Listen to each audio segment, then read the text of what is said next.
In this module, I'll be showing you how to record your PowerPoint slides into a video format.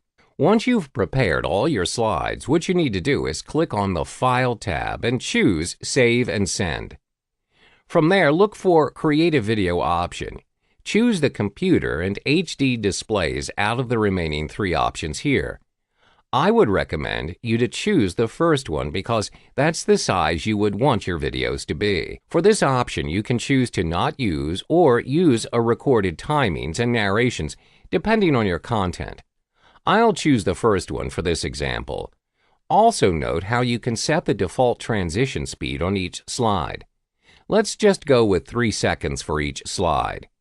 Click Create Video, choose your file destination, rename it, and start saving the video. As you can see, the default video format is in WMV. Not the best video format out there, but we're going to change it later in this module.